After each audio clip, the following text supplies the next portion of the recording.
মাছ রান্না তো জীবনে অনেক খেয়েছেন। ছিমের বিচি দিয়ে রুই মাছ কিংবা কাতলা মাছ কিংবা যে কোনো বড় মাছ রান্না করে কখনো খেয়েছেন? দেখেন কত সুন্দর লোভনীয় কালার হয়েছে, মাশাআল্লাহ। এটা দেখতে যেরকম সুন্দর হয়, এই তরকারিটা খেতেও কিন্তু অনেক মজা। যেহেতু সামনে রোজা আসছে, তো রোজার দিনে কিন্তু আমাদের খাওয়া দাওয়াটা এমনিতে একটু কম হয় বা ওই ধরনের খাওয়ার রুচি থাকে না। ইফতারের পরে আমাদের খেতেই মন চায় না। তো তারপরে যদি একটু ভিন্ন টাইপের খাবার রান্না করা যায়, তাহলে কিন্তু পরিবারের সবাই অনেক মজা করে খাবে। তো পরিবারের সবাই যেটা মজা করে খায়, সেটা কিন্তু নিজের কাছে অনেক ভালো লাগে। তো চলুন কথা না বলি, না বলে এত সুন্দর ছিমির বিচি দিয়ে রুই মাছটা কিভাবে কি দিয়ে রান্না করে ফেললাম সেটা একটু দেখে নেই। ছিমের বিচিটা রান্না করার জন্য আমি এখানে ছিমের বিচি নিয়ে নিয়েছি আমার প্রয়োজন মতো।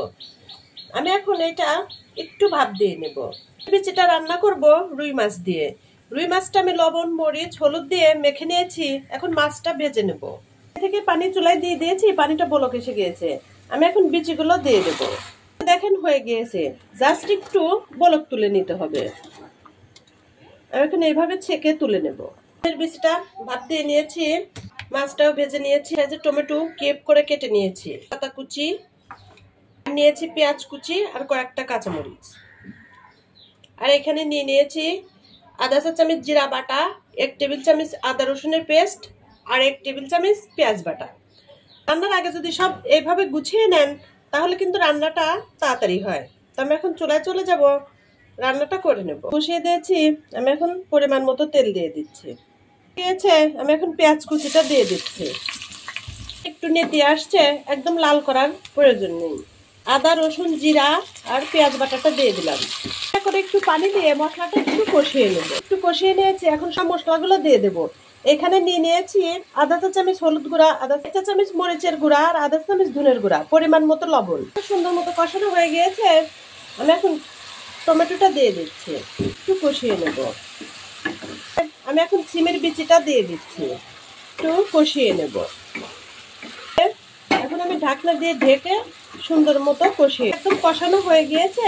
আমি এখন পরিমাণ মতো পানি দিয়ে দেব। পানি দিয়ে দিয়েছি, আমি এখন মাছটা দিয়ে দেব। দিয়ে ঢেকে একটু সিদ্ধ করে নেব। মাশাআল্লাহ হয়ে আসছে।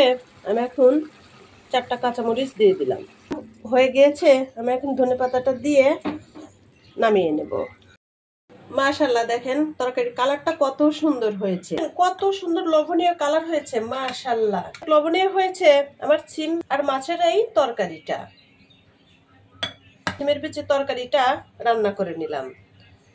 আমার এই ছিমের বিচির তরকারি রেসিপিটা যদি আপনাদের কাছে ভালো লেগে থাকে, তাহলে আমার ভিডিওতে একটা লাইক দিয়ে ভিডিওটা শেয়ার করে দিবেন। তো সবাই ভালো থাকেন, আজকের মতো বিদায় নিচ্ছি। আবার দেখা হবে কোনো একটা ভিডিও নিয়ে।